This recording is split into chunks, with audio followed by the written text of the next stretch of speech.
Partout où vous nous suivez, nous vous disons bonjour et bienvenue à suivre ces actualités. La première ministre de la République démocratique du Congo, Judith Suminwa, poursuit son séjour officiel à Yokohama, au Japon, hier mercredi 20 août. Elle a échangé avec son homologue ivoirien Robert Begremambe sur la situation sécuritaire dans l'est de la République démocratique du Congo. Suivez.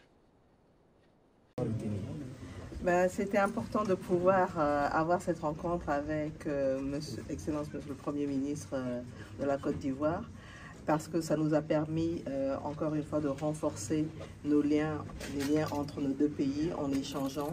Nous avons parlé de la coopération bilatérale entre nos deux pays et nous nous sommes fixés pour tenir le plus rapidement possible la prochaine commission mixte qui va nous permettre d'avancer dans un certain nombre d'accords. Alors, quel est le sentiment que vous avez de vous rencontrer ici à Yokohama, hors du continent africain, pour parler des problèmes entre Africains? C'est une plateforme qui nous est accordée par le Japon et je pense que c'est important aujourd'hui de marquer le pas, de montrer que l'Afrique a une position importante au sein du développement, pour le développement du monde, parce que nous avons aujourd'hui une place prépondérante. Nous avons beaucoup à apporter, chacun. Nous, la RDC en tant que pays solution pour les questions environnementales ou la transition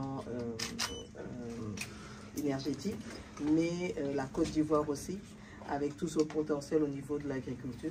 Comme la RDC, je pense que nous sommes des pays aujourd'hui qui avons un potentiel énorme à apporter pour le développement de la planète. Monsieur le Premier ministre, est-ce qu'on va se tromper si on dit que ça a été un rendez-vous du donner et du recevoir avec votre... C'est un rendez-vous de partage parce que nous avons beaucoup de choses à partager en commun. La RDC est un pays majeur en Afrique et c'est toujours avec beaucoup de plaisir que nous échangeons sur les expériences que nous pouvons partager parce que nous avons beaucoup de choses à partager ensemble. Nous avons une configuration environnementale, géologique et économique qui nous permettent d'avoir des repérages qui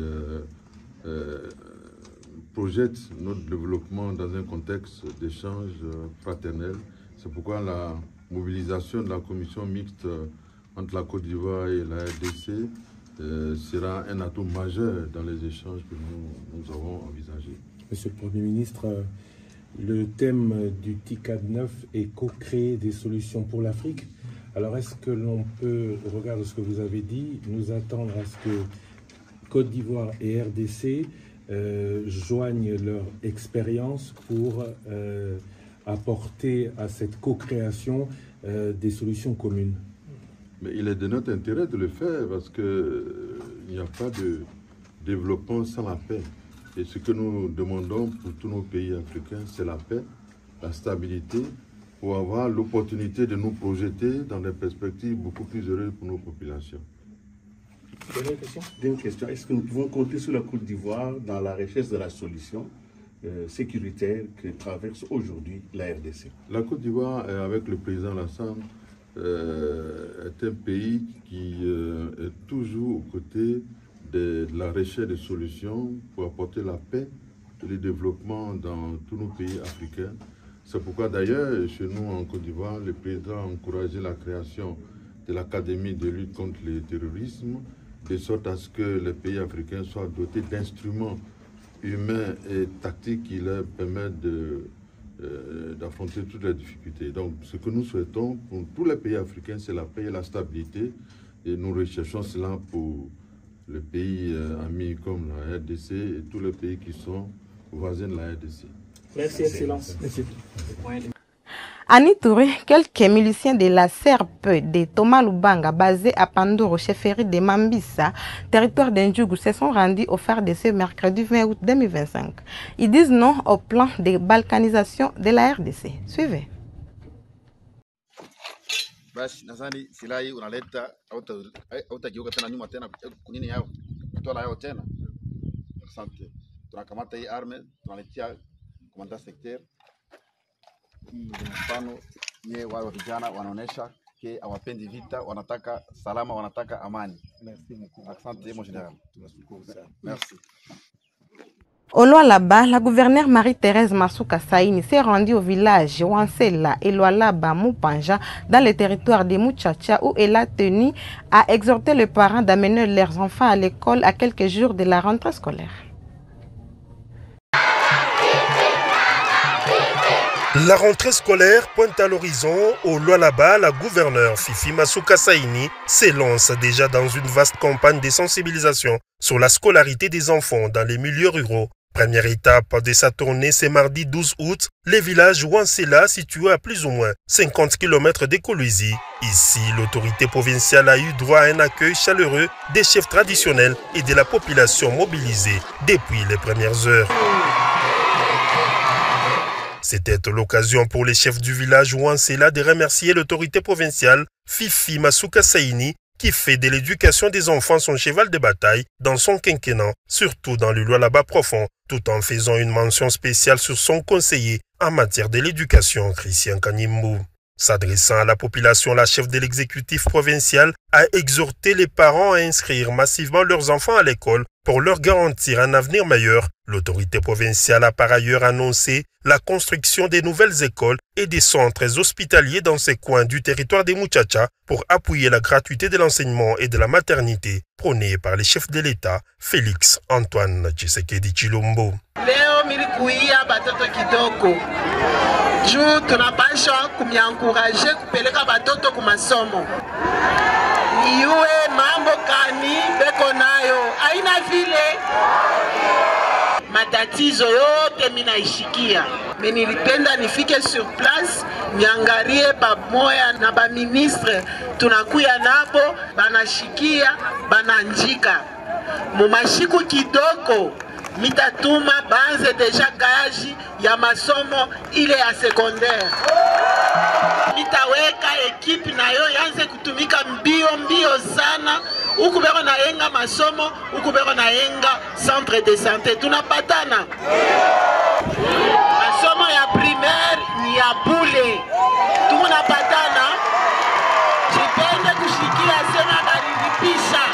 Aux côtés de quelques membres du gouvernement provincial, Fifi Masuka Saini a distribué les fournitures scolaires aux enfants en âge scolaire. Il s'agit essentiellement des sacs, des livres et autres accessoires. Papa Antoine Tshisekedi Félix, merci beaucoup pour kumutuma mama gouverneur kwa kutusaidia ma accessoires ya bintu vya batoto magodi na ma uniforme. Papa Félix, Mungu ambariki sana pamkini yetu ya Wansela. La même campagne s'est poursuivie à Lualaba Mupanja où la gouverneure Fifi Masuka Saini a posé les mêmes gestes en faveur des enfants venus des villages Massamba, Katebi, Kipepe, Mupanja et Mwanzampangu. Objectif, leur faciliter l'accès à l'éducation des bases. Papa président Félix Antoine Tshisekedi Tshilombo, munamujua anasema batoto bote beta wapi? Anasema primaire yote ni abule munashikia. Njo pale hii mwezi mzima ntajunguluka mulwalaba mote. Nitirasure ke batoto wangu bote batenda wapi? Jipende kushikia sema munenda mukarriere. Est-ce que batoto banenda mukarriere? Kama banakonesha tu asema twende ku carrière, unasema mama Fifi anafanya nini? Ba mama tuko na patana. Baba tuko na patana.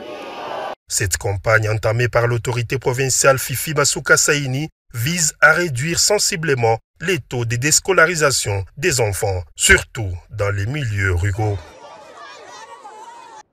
Le vice-premier ministre en charge de l'Intérieur, la sécurité, de la décentralisation et des affaires coutumières, Shaban Iluko, s'est entretenu avec le délégué du parti politique Ensemble de Moïse Katumbi pour clarifier les accusations liées à Moïse Katumbi à l'FCM23. L'aide de deux est dans ses propos. Bon, quoi qu'il en soit, ce n'est qu'une supposition, si. Alors nous disons, laissons-nous le temps de pouvoir vérifier toutes les choses. Parce qu'il peut être vrai qu'un rapport est circulé. Mais la personne qui est mise en cause a un droit de réponse. La personne qui est mise en cause peut dire, écoutez, ça c'est tout simplement de blabla. Donc nous pensons qu'il y a lieu pour que nous soyons tous sur la même longueur d'onde que la partie qui accuse. Et que nous qui sommes accusés, nous ayons notre droit de réponse. Et là, c'est la personne qui est accusée qui peut nous clarifier. Voilà. Mais en ce qui nous concerne, nous sommes un parti de paix. Et le président est un homme, le président Moïse Katumbi est un homme de paix. Et ça, c'est connu de l'ensemble du peuple congolais. Terminons ce journal en Ituri avec les différentes réalisations du gouverneur militaire Luboya Kachama. Au-delà de l'aspect sécuritaire, il s'inscrit aussi dans les aspects liés au développement dans la province. Suivez. Général au parcours remarquable, le général Luboya se distingue par son sens élevé du devoir et sa vision du commandement qui allie rigueur militaire et responsabilité sociale. Pour lui, protéger les populations civiles, sécuriser les zones de production et favoriser les retours progressifs des déplacés constituent des priorités stratégiques indissociables des opérations de combat. Son approche se veut inclusive. Il dialogue régulièrement avec les leaders coutumiers, religieux et communautaires afin de consolider la confiance et encourager la cohésion sociale.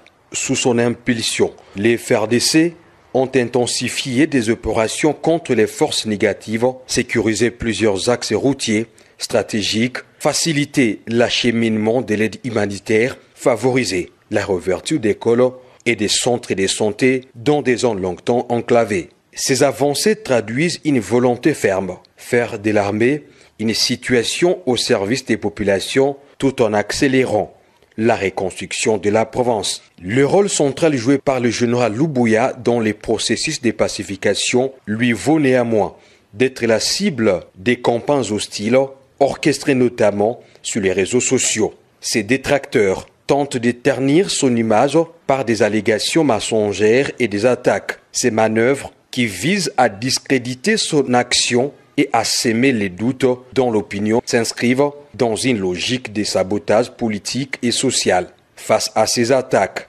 le général Luboya privilégie la discrétion et la continuité de son travail, refusant de céder à la polémique et demeurant focalisé sur sa mission de sécurisation et de pacification. Au-delà de son rôle militaire, le général Luboya apparaît comme un acteur de cohésion. Il défend une vision globale où la paix ne se limite pas à la neutralisation des groupes armés, mais s'accompagne d'un processus de reconstruction sociale et économique. Sa démarche s'inscrit dans la durée, garantir un environnement sûr pour que l'Ituri retrouve progressivement son potentiel agricole, social et économique et que ces populations puissent envisager un avenir sans peur. L'action du lieutenant-général Luboya Kachama laisse déjà une empreinte significative. Sa détermination, son professionnalisme et son attachement au bien-être des populations en font une figure centrale de la stabilisation de l'Est du pays.